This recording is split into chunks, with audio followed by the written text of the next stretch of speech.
Welcome to our History Now podcast. Today we are taking a hard look at the foundations of the American experience. I think for many of us, when we think about the history of our ancestors in this country, the image that immediately comes to mind is the field, the cotton, the heat, the physical labor. And that is a huge part of the reality. But today, we are going to pull back the curtain on something arguably even more chilling. We aren't just looking at the physical bondage, we are looking at the machinery behind it. Exactly. We're looking at the boardroom and, the psychological laboratory, because what the records show us quite clearly is that slavery wasn't just a social caste system or some byproduct of the times. It was a sophisticated, calculated business model. The business model. An industry designed to extract maximum profit, and simultaneously, it was a psychological experiment designed to suppress the human spirit. It's the difference between seeing a building and seeing the blueprints, isn't it? That's a great way to put it. We want to understand how this system was actually designed, because when you look at the documents we have in front of us today, you realize this was not accidental. It was engineered. Precisely. And we need to understand the financial instruments, the insurance, the loans that turned human beings into securitized assets. We need to look at the industrialized breeding practices. Treating families like livestock. Exactly. Yeah. And we need to examine the psychological warfare used to manufacture what enslavers called the perfect slave. It is heavy, but it is necessary if we want to understand how the economy of this nation was built. So let's start with the money, because I think people assume slavery was just a farmer buying a worker. But looking at this research, the financial web was so much more complex. It became infinitely more complex after 1808. 1808. That is the critical turning point. In 1808, the federal ban on importing new enslaved Africans took effect. Legally, you could no longer bring ships in from Africa. Which on paper sounds like a step toward abolition. You'd think, cut the supply chain, the system dies out. You would think. But economically, it had this perverse effect. It made the existing enslaved population in the United States incredibly valuable. A limited commodity. They became a limited commodity.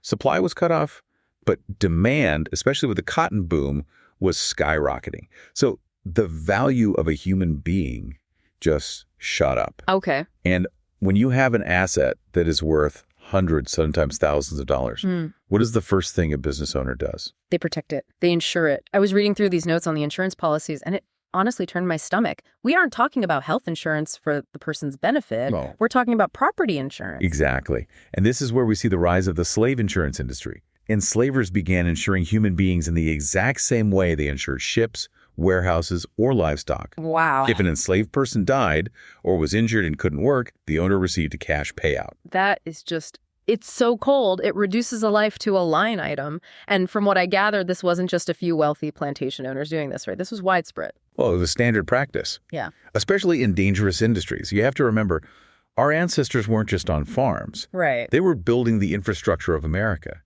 Railroads, canals, steamboats. These were dangerous jobs. Sure. The risk of death or injury was high. So railroad companies, shipping firms, they would hire enslaved labor and they would take out policies on them. The laborer's life was literally a calculated risk. And here's the kicker for me, who was writing these policies. I think we often want to isolate this as a Southern problem, but looking at the locations of these firms... That is the misconception. This wasn't just a Southern enterprise. This is where the national economy gets involved. Okay. Major northern insurance firms. Yeah. I mean, companies that are household names today, global leaders in the industry. They were writing these policies. They were deeply embedded in the practice. So you have executives in New York, Philadelphia, or Boston profiting directly from the death of an enslaved man in Alabama. That's right. The North wasn't just watching, they were banking the fees. Correct. The records are very specific.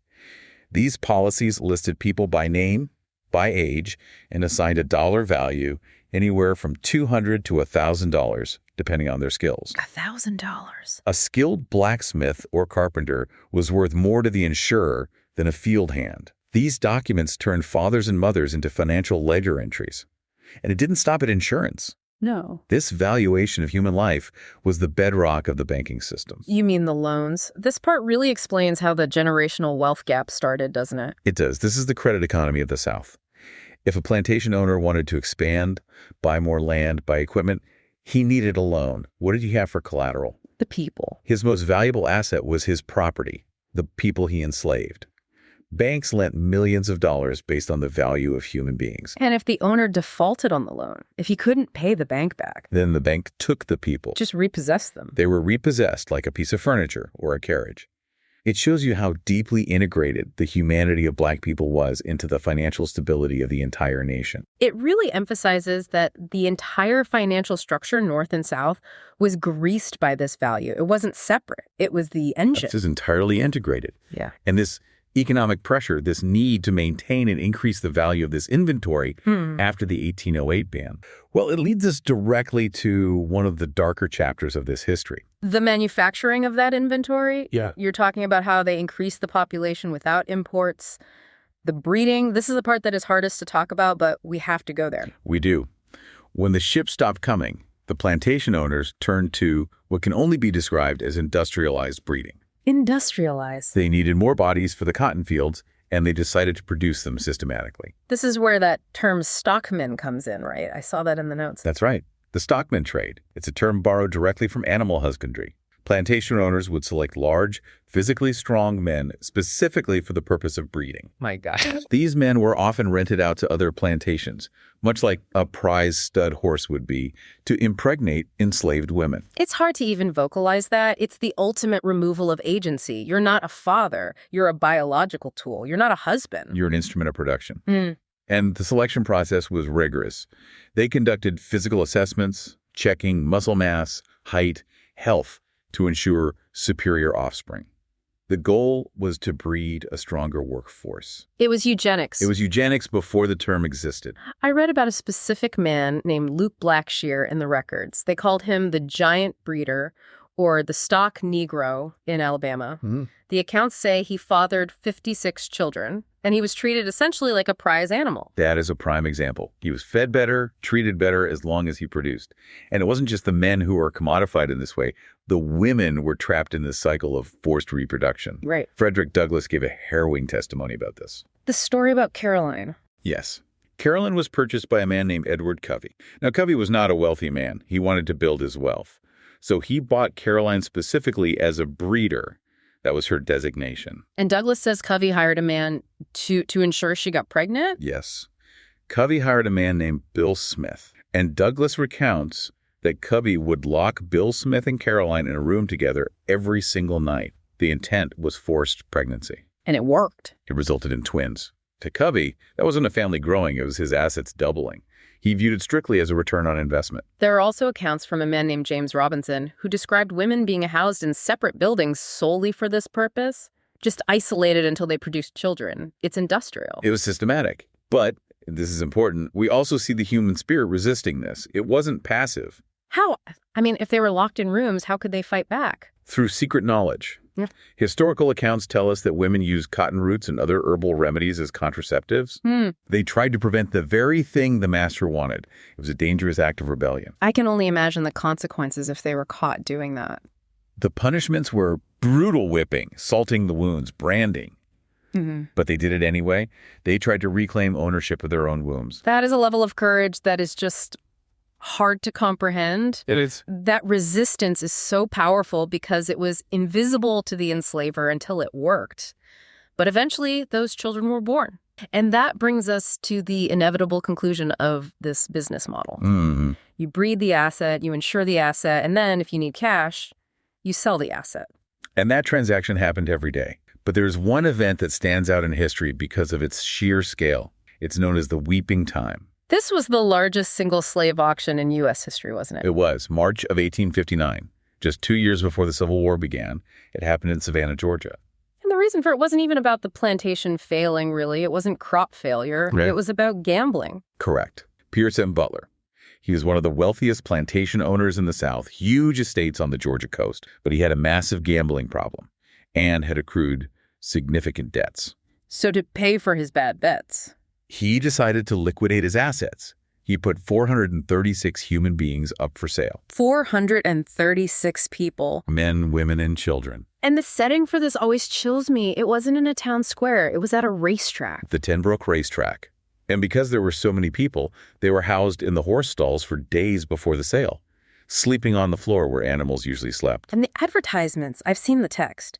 They listed people alongside their skills. Long cotton and rice Negroes, mechanics, servants. Like a catalog. Exactly, like a catalog you'd pick up at a store. The sale lasted for 2 days. It rained the entire time, which is partly why it was called the weeping time. It was as if the heavens were crying along with the families. Of course. Because that is the true horror of this event.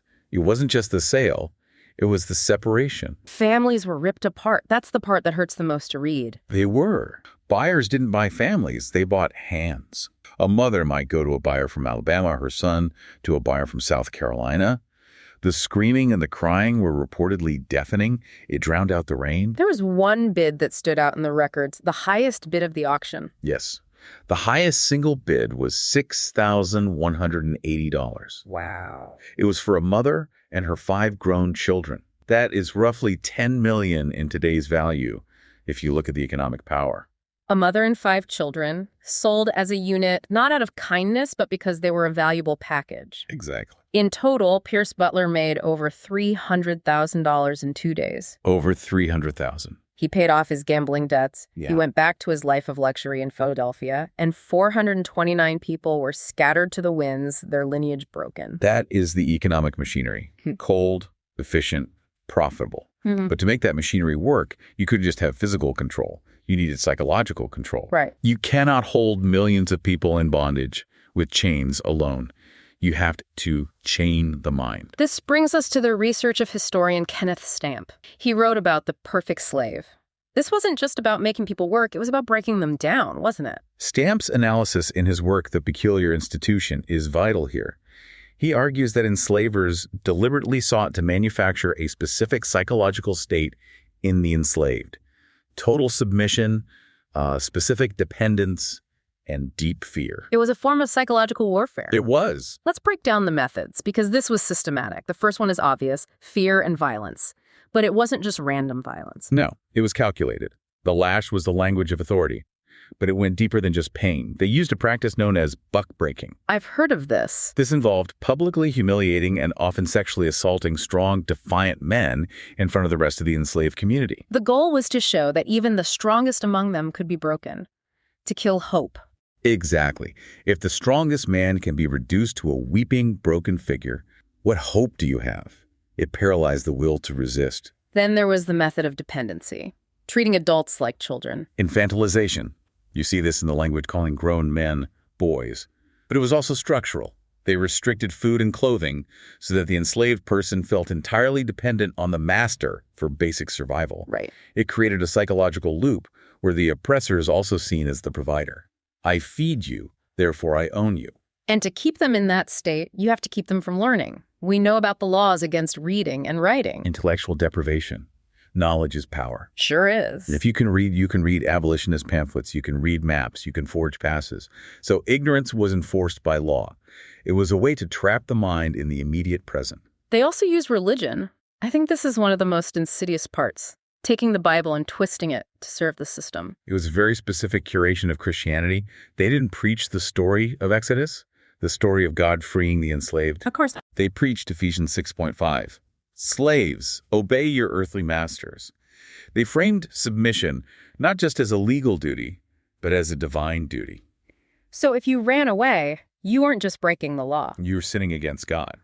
And then there is the destruction of the family unit. We talked about the auction, but there is a specific day on the calendar that represented this fear, Heartbreak Day. January 1st, New Year's Day. Which is crazy to think about. For most of the country, New Year's is a celebration, a fresh start. For enslaved people, it was a day of dread.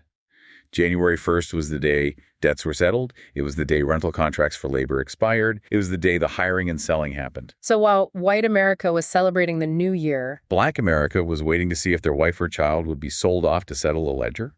It kept everyone in a state of permanent instability. You could never get comfortable. You could never truly build a foundation. And finally, the strategy of divide and rule. The oldest trick in the book, creating animosity between the house slave and the field slave, giving one group slightly better clothes or food to create resentment. If they're fighting each other. They aren't organizing against the master. It shattered unity. So when you look at all of this, the insurance policies, the breeding programs, the auctions, the psychological conditioning, it's overwhelming. It wasn't just owning people. It was a total assault on humanity. It was a total institution. And I think that is why this conversation is so important. We often ask, why didn't they just rebel? Or why are there still scars today? When you understand the machinery, how the economy incentivized the destruction of the family, how the law enforced ignorance, how the psychology was designed to instill fear, you realize the magnitude of what was happening. It connects to everything we see now. You mentioned earlier that this history isn't dead. It isn't. We see the echoes in the economic foundations of this country. Those insurance companies, those banks, they built their capital on these bodies. And recently, we have seen some accountability. States like California and Illinois have passed laws forcing insurance companies to disclose these historical policies. And some companies have apologized, right? They have. Some of the biggest firms in the country have publicly apologized in recent years for their role in insuring enslaved lives.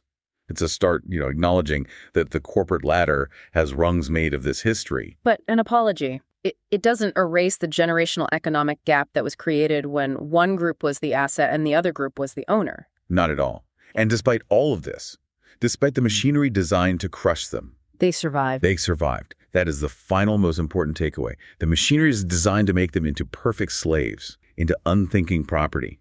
It failed.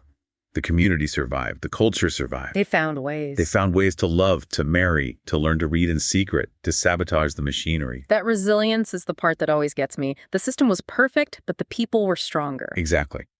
The human spirit proved to be uninsurable and unbreakable in the end. It puts a whole new perspective on the strength of our ancestors. It wasn't just surviving hard work, it was surviving a war on their very existence. A war fought on financial, physical, and psychological fronts. And they won the war of survival. That is a powerful place to leave it. It's a lot to process, but we have to face the blueprints to understand the building we're living in. Thank you for walking us through this. It is always important to remember. And thank you to you listening for joining us on this difficult but necessary examination of history. We'll see you next time.